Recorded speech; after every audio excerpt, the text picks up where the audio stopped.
बच्चू कडूंच्या आंदोलनाचा आजचा तिसरा दिवस आहे। शेतकऱ्यांची संपूर्ण कर्जमाफी व्हावी, दिव्यांग असेल, शेतमजूर अशा 17 मुद्द्यांना घेऊन बच्चू कडू अमरावती जिल्ह्यातील गुरुकुंज मोजरी ते अन्नत्याग आंदोलन करत आहेत। आणि बघितलं तर काल शेतकरी नेते राकेश टिकेतसुद्धा आलेले होते आणि आजचा तिसरा दिवस असताना आपल्यासोबत बच्चू कडू आहे। हो, काय सांगाल, सरकारसोबत काही बोलणी झाली का? आता तिसरा दिवस आहे, काही मध्यस्थी करण्याचा प्रयत्न झाला का? सरकार इतक्या लवकर मला नाही वाटत आमच्यासोबत बोलणं करेल। थोडं घायल होऊ दिलं, एखादं एक दोन अवयव गेले म्हणजे सरकार थोडी आमच्यासोबत बोलणी करेल असं वाटतं। आणि आम्हाला त्यांच्याकडून, कारण त्यांची भूमिका अशी आहे, सरकारची सध्याची मानसिकता अशी आहे का कोणी आमच्या विरोधात बोलूच नये, आमच्या विरोधात कोणी आंदोलन करू नये, केलं तर त्याचं कसं मुरवाचं कसं जिरवाचं, अशा एकंदरीत भूमिका सरकारची असल्यामुळं मला नाही वाटत ते सध्या इतक्या लवकर याच्यामध्ये काही तोडगा काढेल असं चित्र दिसत नाही। काल राम ठाकरेने आत्महत्या केली वासनीच्या, 35-40 वर्षाचं तरुण होत आहे आणि त्याच्यावरून लक्षात येतं का राम नावाचा ठाकरे मरण पावलं आहे। राम मंदिर बांधता आलं, ते पुण्य घेता आलं सरकारला, पण रामाची आत्महत्या थांबवता नाही आली, कारण व्यवस्था एवढी भरकडून टाकली का आजही अमरावती जिल्ह्यामध्ये फक्त अमरावती जिल्ह्याचा आकडा 100-150 आत्महत्याचा आहे। रोज मरतं, त्याच्याकडे लक्ष न देण्याच्या सगळ्याच पक्षांचं एकंदरीत चित्र पाहत अतिशय वाईट झालेलं आहे आणि ते आमच्याकडून पाहणं होत नाही। त्याचा आवाज बनण्याचा आम्ही प्रामाणिक प्रयत्न करतो आहे आणि सरकार अंत पाहत असेल तरी आम्ही मागे म्हटलं होतं आमची अंतयात्रा निघाल तरी बेहतर, पण आम्ही त्याची पर्वा करणार नाही। हा लढा अतिशय कष्टकऱ्यांचा आहे, मजुरांचा आहे, शोषितांचा आहे। एकही मागणी आमची अवाजवी नाही, त्यावर साधं उत्तर देण्याची पण मानसिकता सरकारनं दाखवलेली नाही।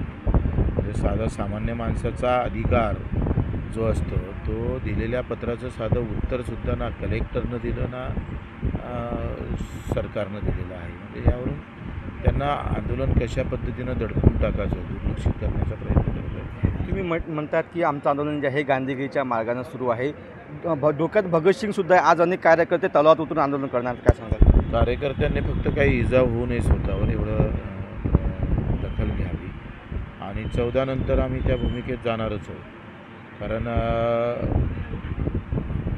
या सगळ्या याच्यामध्ये अन्नत्यागाच्या आंदोलनाचा आमचा उद्देशच आहे का आमचं जिवंतपणा आम्हाला दाखवायचं आहे। आम्ही जिवंत आहोत, शेतकरी आहोत, मजूर आहोत। जरी जाती धर्मात आम्हाला विभागण्याचा प्रयत्न केला असेल तरी आमचं मूळ जो धर्म आहे तो शेती धर्म आहे, शेतकरी आहोत आणि त्याचा आवाज कुठं दबू नाही द्यायचा आहे म्हणून अन्नत्याग आंदोलन करतो आहे। सरकारनं लक्ष द्यावंच लागेल, नाही दिलं तर त्याचा पाहतो सरकारला ते भोगावे लागेल। हे जे पाप जे सरकार करत आहे त्याचं निश्चितच ईश्वरही त्यांना माफ करणार नाही। तुम्ही ज्या पक्षातून तुमची राजकीय कारकीर्द सुरू केली त्या शिवसेनेने तुम्हाला पाठिंबा दिला आहे, कसं बघताय पाठिंबाकडे? मला वाटते काल राकेशजी टिकेत दिल्लीवरून इथे आले, 1100 किलोमीटरचा प्रवास करून त्यांच्या कानावर आमचा आवाज गेला आणि त्यांना आमच्याबद्दल भूमिका केली, ते स्वतः येऊन पाठिंबा दिला। पहिला पाठिंबा रोहितजी पवारने दिला, तर दुसरा उभाठ्याने दिला। स्वतः उपनेते सुरेश सुरवंशी आणि आमदार लेवटेसुद्धा आले होते।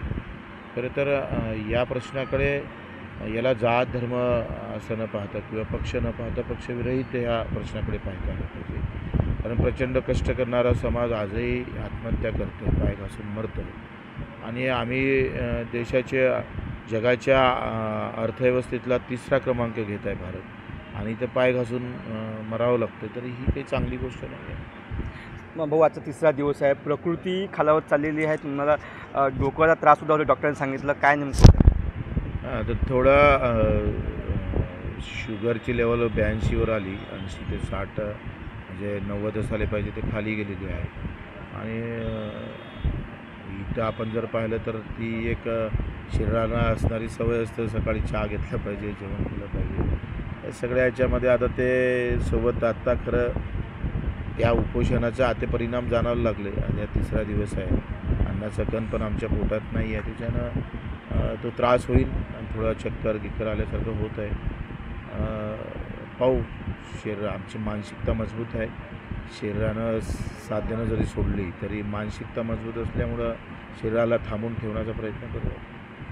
हे होते बच्चू कडूंच्या आंदोलनाचा तिसरा दिवस असला तरी मात्र जीव गेला तरी बेहतर मी हटणार नाही. सरकारने याची गंभीर दखल घ्यावी, नाहीतर गांधीजीच्या मार्गाने सुरू असलेलं आंदोलन कधी ही उग्र स्वरूप घेईल असं सांगता येत नाही, अशी सुद्धा इशारा बच्चू कडू यांनी सरकारला दिला आहे.